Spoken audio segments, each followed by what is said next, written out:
on employee empowerment of public sector through e-governance, a meta-analysis. We have Mr. ADAI Gunasekara to present this paper to us. Mr. Gunasekara has a BSc degree in Computing and Information Systems, and he also has a postgraduate diploma in Computer Science. Currently, he is reading for his master's degree at the Faculty of Graduate Studies, University of Colombo. Mr. Gunasekara's research interests are in the area of e-health. Summary and conclusion of findings and the recommendations throughout based on the analysis. So first, I think it is very much important to understand the concept of e-government. Bureaucratic organization in the country, the non-elected officials, that is public sector employees, are behaving as intermediate partners of this particular concept, because they are bridging the government and the other party of this concept through e-government tools and services.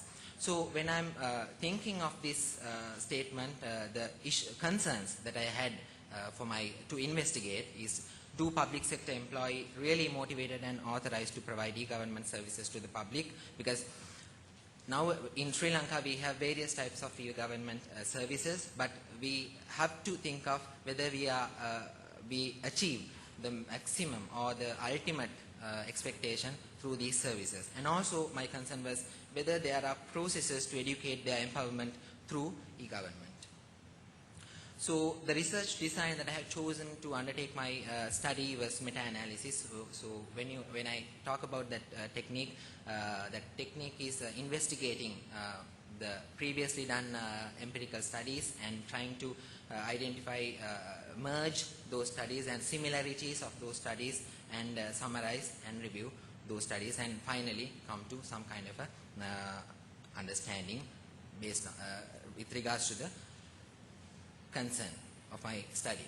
So when I'm investigating the empirical studies done previously, in the concept of e-government there are a lot of research done, but when I come to the key concern of my area, that is efficiency of public sector employee involvement in e-government in Sri Lanka, the studies done with respect to that particular issue was very few.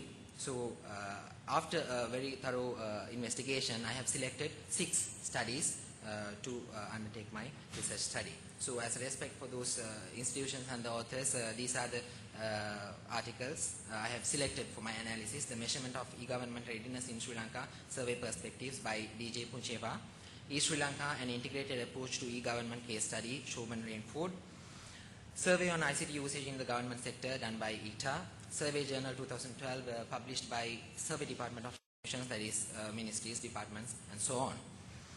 I will take the first factor that I have identified, public sector employee motivations. When I am investigating this particular factor, out of 6 studies, 4 have done a questionnaire survey. When I analyzed the results of those studies, the interesting phenomenon that I have observed was majority of public sector employees says that they are motivated to use e-government services. So when the investigations say that motivation comes with some kind of a personal benefits that they have through using these e-government tools or services. So when I take all 4 questionnaire surveys, in an average, 70% of employees respond positively to this factor. The second factor was ICT qualifications of public sector employees. In an overall, 21% of employees says they have a proper ICT background or a qualification. So that, on the other hand, it says majority of public sector employees doesn't have proper ICT qualification. So this particular factor will vary with different things such as the gender and the executive level that they are in the organizations. The third point that I was keen on to look, that is the general use of ICT in government institutions. So majority of government institutions are using ICT at a acceptable level. In an average, 71% of government institutions are using ICT for their day-to-day work.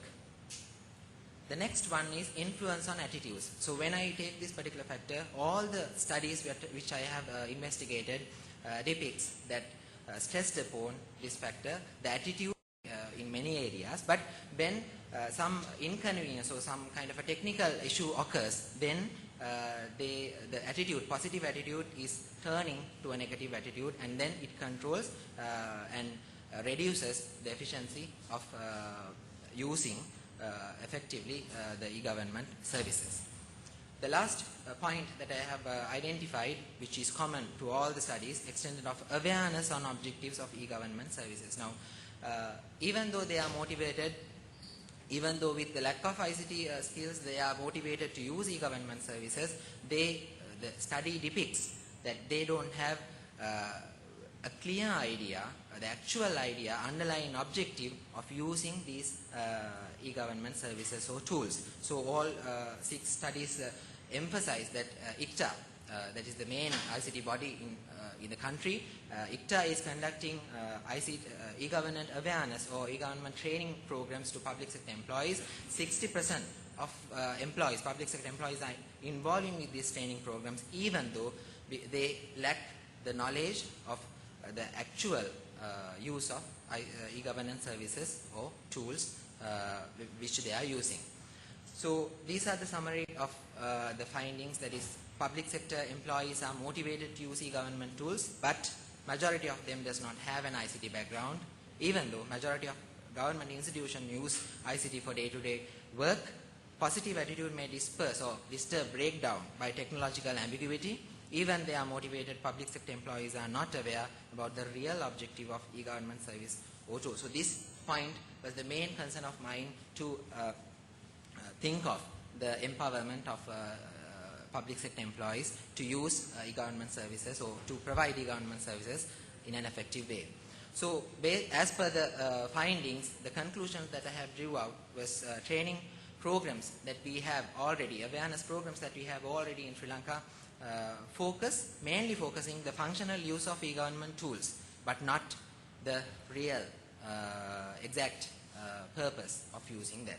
And even with little ICT background, they are motivated to use the government's tool, e-governance tools, but due to lack of knowledge on their empowerment, negative attitudes may arise. Finally, at the end of the day, people who are, or the other party who is involved in with the e-government services will be negatively affected.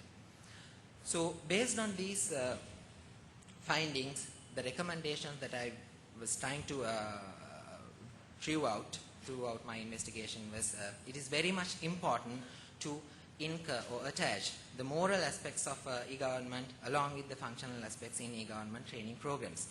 So rather than educating just how to use it, it's very much important to incur the concept of 5W plus H concept to e-government awareness and training programs. Through that, what I'm trying to say is the e-government awareness programs must re-engineer to empower the public sector employees at a maximum level. So hope I have made some kind of a sense on you, and thank you very much.